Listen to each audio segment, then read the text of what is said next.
Donald Trump is God's judgment on the United States for not being good enough citizens, and the only answer is to be better citizens.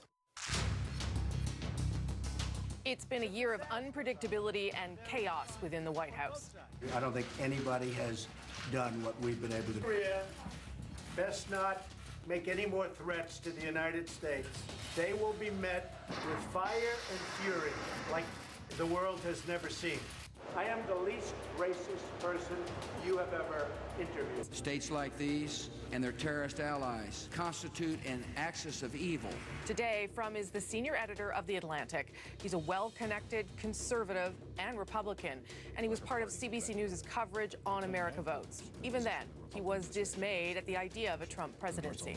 This administration is going to be a series of crises. 1 year in, Frum remains highly critical of Donald Trump's political rise. His new book, Trumpocracy, suggests Trump is corrupting the American republic and is damaging its democracy.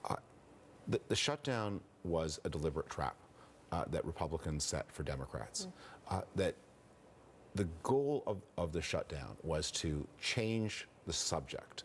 Democrats and Republicans disagree about two important things. One of them is a children's health insurance program, and the other is a form of amnesty for a certain group of people who entered the United States as children and who are present illegally. The CHIP program, the health program, is extremely popular. The question about the future of this population of people present illegally in the United States, not so popular. Democrats wanted to talk about the health insurance. The strategy of Trump and the Republicans was to lure them instead into talking about illegal immigration, and that strategy succeeded. Now, this is especially important when you remember that 2018 is going to be an election year in which the Republicans are under a lot of pressure. And in the red states, where there are a lot of vulnerable Republican senators, this is going to be a powerful issue to use against Democrats. And that was what Trump and the Republicans wanted to happen, and that's what did happen. For everything that is the proper job of the president, all the things the president is supposed to be doing, Trump is a very hands-off president, not very hard-working. But about those things that the president should not be doing, this president is very active.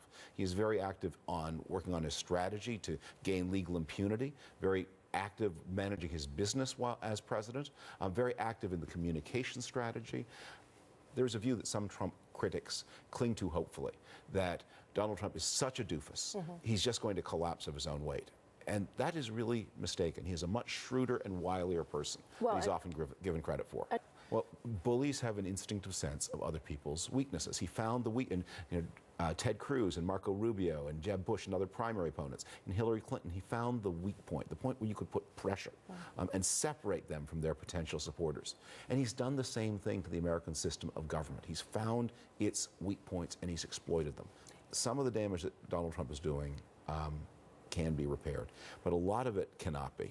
And even some of the damage that can be repaired will be slow. For example, what Donald Trump is doing to America's alliance system, whoever became president in 2017 was going to have a very tough time keeping the United States and South Korea on the same page. With North Korea becoming nuclear, with China getting richer and richer and having so much influence, maintaining that relationship was going to be hard. It gets harder if you say, let's cancel the U.S.-South Korea Free Trade Agreement, let's start a preemptive war, and take casualties in South Korea so that we don't suffer them in the United States. Trump is driving South Korea toward China and North Korea. In the same way, Trump is driving Germany away from the United States by being so cavalier about Russia and about maintaining security in Europe. Look, Canada, I mean, how do you mess up the U.S.-Canada relationship?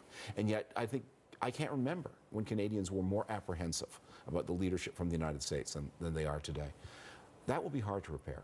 And the damaged institutions will be hard to repair, too. He's compromising the integrity of the Justice Department and the FBI. The most difficult thing to repair is Trump is just burning down every one of the ethical standards around the presidency that's been erected in the past half century.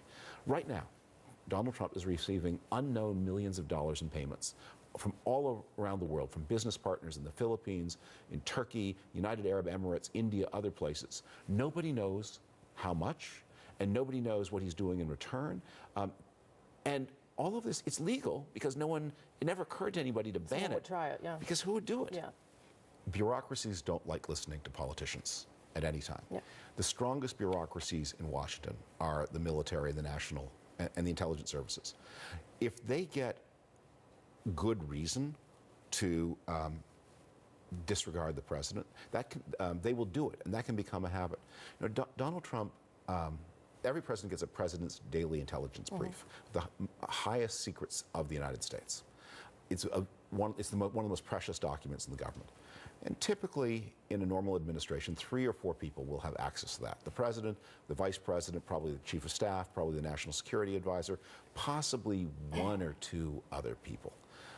Trump has made that available to 14 people. There's no such thing as a secret that can be kept by 14 people. So my guess, I'm not one of the 14, so I don't know, but my guess is that the quality of the intelligence in that document is a lot less than it was under Donald Trump's predecessors. Because they know he's sharing it. They know he's sharing it with too many people. And they remember that he blurted one of the most important secrets of the United States to the Russian ambassador just to show off. Yes.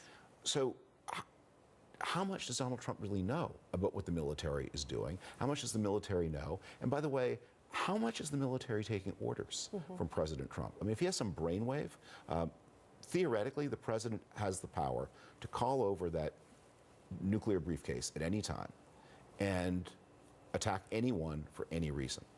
But would they really listen? It's a degradation, really, of the institutions. You know, when Donald Trump was elected, a lot of people said, that's it, this is like the Nazi seizure of power.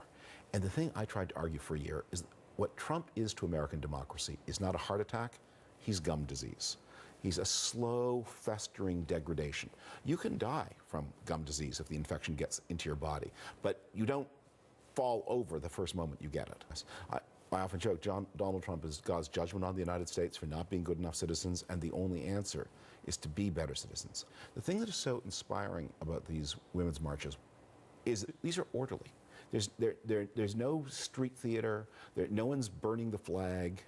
They're obeying the police. They're staying on they're going where they're supposed to go. There are no arrests. They are saying what Donald Trump with all of these protests wants to do is to say, I'm America and you're outside. And that's what he tried to do to the football players. This president who was brought to power very largely by the help of a hostile foreign intelligence agency, he wants to claim to be America. And the more law-abiding and orderly these protesters are, the more they say, no, we are America. You are the alien.